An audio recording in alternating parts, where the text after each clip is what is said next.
دا لومړی ځل دی چې د جنوبي کوریا یو لیکواله یا لیکوال د نوبل د ادبیاتو جایزه اخلي. تېره اونۍ پنجشنبې د سویډن اکاډمي د نوبل جایزې د کمیټې مستقل سکرتر میټس مالم دا اعلان وکړ.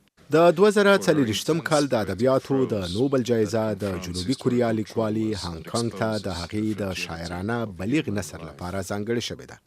دا له تاریخي ناخوالو سره مبارزه کوي او د انساني ژوند له شکستونو پرده پورته کوي.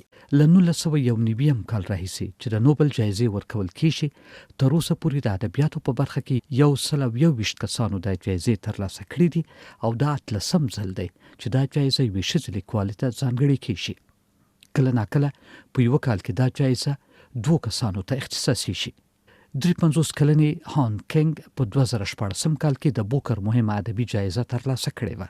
هغه وخت د سابق وړونکي په نامه ناول دې ته دا جایزه ور په برخه کړه. په دې ناول کې یوه ښځه د غوښې له خوراکه وروسته تر دې لاس اخلي چې خوب ویني، بد خوب. دا خوب د دې شخصي ژوند بدلوي او له کورنۍ سره پر اړیکو اغیز کوي. د سویډن اکاډمي د نوبل جایزې د کمیټې مستقل سکرتر میټس مالم وایي چې هانګ کانګ چې کله د نوبل له جایزې خبروله لږ حیرانه شوه.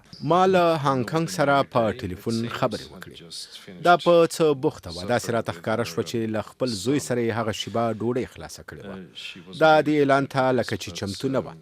موږ د ډسمبر د چمتووالي په اړه وغږېدو. دلته د دې لیدو ته ډېر لیواله یو. هانګ کانګ په خپله جایزه د ډسمبر په 10مه د تیرو کلونو په څېر د الفرد نوبل د تلین په ورځ ترلاسه کړي. د نوبل جایزه د معنوي ګټې ترڅنګ 11 میلیونه سویډني کراونه مادي ارزښت لري چې شاوخوا 9,70,000 امریکایي ډالره کیږي.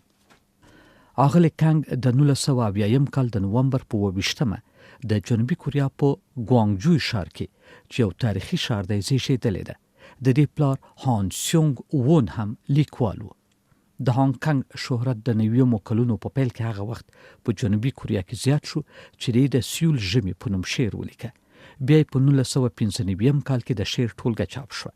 تر دې وروسته د لنډو کیسو مجموعه چاپ کړه او څو کاله وروسته سبزي خوړونکی ناول ولیکه. کره کتونکي وایي چې د هانګ کانګ کیسې د ذهني او فزیکي کشمکش یو ترکیب دی چې د ختیځ فکر پرې برلاسه دی. په 2014 کال کې دی په یو ناول کې د پښې د ټپ موضوع راخیستې ده. کرکټر درد زغمي خو درملنه نه کوي.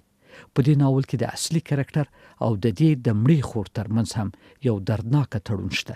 په دې کیسه کې لیکواله دا راته وایي چې هیڅ رنځ نه کمیږي.